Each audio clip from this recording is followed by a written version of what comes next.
Hello everyone, it's UnkleDestiny back with you. It is the first day of August here.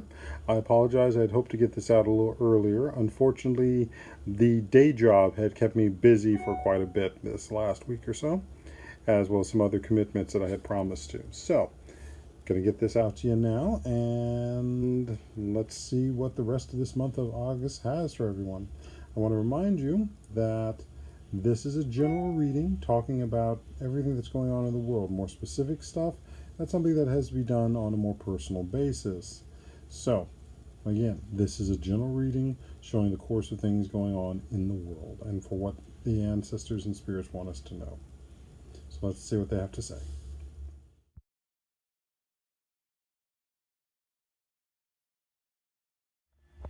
All right, so we've thrown the bones, and please forgive the sound of the leaf blower. They're doing work outside my place at the moment. So we have thrown the bones, and we've definitely got a lot of activity going on here in the month of August. Now we are coming out of a Mercury retrograde. That shadow, though, is going to last for still several weeks as Mercury continues to start moving again, and that's all in the aspects of the communication, agreement, and reflection, and that aspect of have you spent the time doing the reflecting so that you can make decisions as you move forward into this next cycle. Now what we've got here is a lot of crossing, and in this case this bone is family, this bone is going to be work, that one is going to be home. As you can see, we've got a new number actually up on the dice for that one, but we'll get to that in a bit. So with the fact that family is here and it comes into the apex with work, and we also got the copper piece directly next to it, plus the quartz, it says that there's going to be a lot of things going on around both the memories and the way spirit is being invigorated into the aspects of how your family is functioning. Now, when I say how they are functioning, that means how they are working together, how they are dealing with situations and potentially problems. Is there a moment where a family member has gone in for medical care and it's major medical care? So how is the family pulling together to help support them in dealing with that major medical care, keeping the house running, keeping the bills up and running, keeping the child care if it needs to be? But this is also going to be something that's going to be fed by memory as well, and the aspects of how having an understanding of the shared family history, what is the family story, is also going to be important in being able to not just provide motivation, but also provide a sense of grounding. I'll admit I've been presently taking a course, more due to my job, that brings up the standpoint of people who have an understanding of what their family's story, their family's legacy is, deal with stress better than those who don't.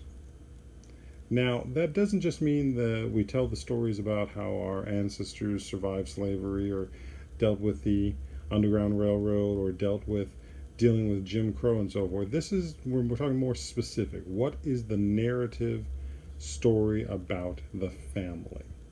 And how is spirit feeding into that and also providing support, which is what we get with the support bones that are coming in around this. The idea is, are we a family that is a group of survivors? Are we a family that focuses on making sure everyone's okay? Are we a family that makes sure our community is good? These are the things that help reinforce and give a sense of not just connection, but identity. Because we deal with many identities as we move through the day and the world, some of which we have chosen, some of which we have been gifted, others have been forced upon us. And this sense of, okay, we're going to define at least this part and we're going to operate from this part is key. And this is going to be what's going to be key in the family component of it. Now over here to the work component, it's a similar story. What is the story? What is the narrative? What is the identity that we hold with our work self? And especially though in this case, it's going to be much more tied to our inner narrative about who we are, what we're doing, what is our narrative of why we are working. And again, this is not just what we do to pay the bills. This is what we do here, having an impact on the world and the life around us. And that's where it's understanding what that internal message is for yourself. So, I'm going to use myself as an example here. What I'm doing right now in recording this and putting it out there is part of the aspect of being a healer and promoting healing. Not just of the physical body, but of the mental and spiritual body as well. Because that's also another set of health that we look at. And both our families feed into that standpoint of our mental health as well as our spiritual health, as does our work. Is our work still being fulfilling to us? Yes, we do need to be able to do things to keep a roof and money coming in to keep our material lives going. But we also need to have stuff that is feeding us mentally as well as spiritually. And so it's going to be in this month of August a point of doing some assessment, doing some reminders, doing some looking at and making sure, what do I need to tweak to improve what I'm doing for work that's feeding me mentally as well as spiritually? And do I operate in knowing this difference by the memories I've had of the past? It is very easy to go into comparison and say what is different about what's being done. It's much more interesting to look at what is being done and that is the same. And why that's important is to do any type of comparison, you've got to know not just what is different, but you also got to know what is the same. Because that gives you a balanced perspective. An unbalanced perspective is looking at only one thing. How are we the same? Or how are we different? So if we're different, how are we also the same? You've got to look at both sides of that and ask both sides of those questions. If you don't, you are getting literally a one-sided, but an incomplete view that you're then using to make choices with. All right. So over here with the home bone, like I said, it's sitting off here, it's chilling. I wouldn't worry too much about what is going on with home as much. But it still has its input. And the other thing too, just like I said when we were talking about over here with work, there was not just the physical thing you do for duty, for work, there's also the mental thing as well as the spiritual thing. The same applies for your home. Your home is not just the four walls that you sit under and sleep under. It's also what is your mental home. And that can be a different place than your physical home. That could be with your family. That could be a different place where you go to be able to ground and find yourself centered so you can deal with the world. And the same thing goes with your spiritual home, because your spiritual home is what's feeding not just you, but also how you're making sure spirit is comfortable in your life. For some people, that is a church. For some people, that might be standing in a grove of trees. And for others, that may also be for making sure you're surrounding yourself with people who support that spiritual vibe. But you're going to make sure your home is in order. Now, the number we've got here on the dice is number 7. And that's about relationships, mutuality, and sharing. And so, since we're talking about a home is a place where we have a relationship to the home. We also have a relationship to the people and things within them. Now, I know there was a couple of months ago, there was a big talk about and issues people were having with the cleaning guru, Mary Komodo, and talking about what stuff doesn't bring you joy. And it is talking about the relationship you have with that item, this object, and whether or not it has fulfilled the purpose for which it was there for. And the same thing happens with our relationships with people? Have our relationships with them fulfilled their time within our home?